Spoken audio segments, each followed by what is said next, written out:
Some governors are still refusing to take action to protect their own citizens. The media keep insisting government must set stricter rules. 10 states have no stay-at-home orders. Even some on Fox say it. It is necessary to shut things down everywhere. And that includes Utah, Wyoming. Wait a second, has he ever been to Wyoming? It's got so much open space. Why would the same rules apply here as in New York?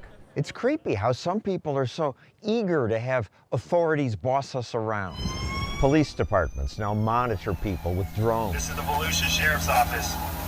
Please adhere to social distancing guidelines. Now some people are saying enough. These people are protesting North Carolina's stay-at-home order. I feel that my rights have been completely removed. On Twitter, the police declared protesting is a non-essential activity, and they arrested this woman. But wait a second, the Bill of Rights does say the American people have a right to peaceably assemble and petition the government. All public and private gatherings of any size are prohibited. Michigan's governor probably imposed the harshest rules. Residents can no longer visit friends or relatives. Those who have more than one home banned from traveling between them. No wonder people staged this protest against her rules. They say it goes too far, takes away their rights, and in some cases is too arbitrary. Arbitrary is how it looks. Big stores may stay open, but they must not sell certain things. Big box stores will also have to close areas of the store that are dedicated to things like carpet or flooring, furniture, garden centers, plant nurseries, or paint. But things like gardening and painting are activities that can be done far from other people. So is exercise. But watch out in California. A paddleboarder is chased down by law enforcement for being out on the water at Malibu Beach. This man was more than 6 feet from anyone, but police chased him down. He cut him off! And they punished him. Yep, this paddleboarder was arrested. In Encinitas, California, police gave $1,000 tickets to people watching the sunset. Yes, they were inside cars, not endangering anyone.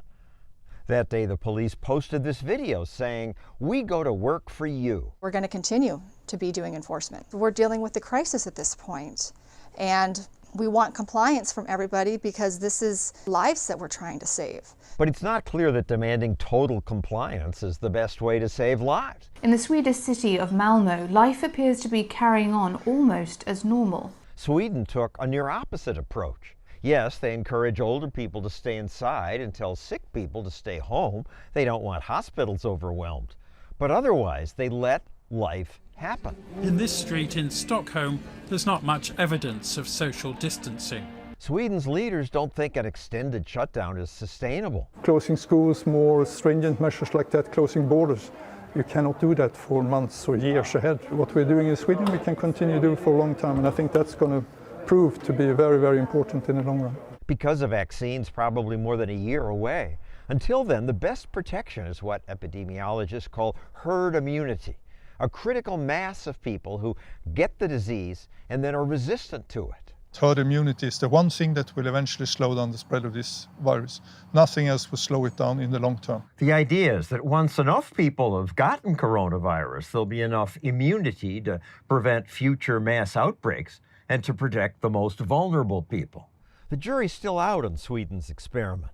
More than 1,000 Swedes have died, 5 times the deaths per capita as in neighboring Norway. But if Swedes acquire herd immunity, their death rate will be the first to drop. Other European countries have also concluded that lockdowns are not sustainable. Germany just freed retail stores from the lockdown. Denmark reopened classrooms. Norway's students will return in coming weeks. And Austria is reopening shops to people who wear masks on May 1st. That seems smarter than the absolute shutdown promoted by many American authorities. If we see continued noncompliance, they'll wind up facing misdemeanor charge, and DWP will step in and shut off their water and power. Shut off their water? Let's be sensible about this. Politicians are supposed to serve us, not just boss us around.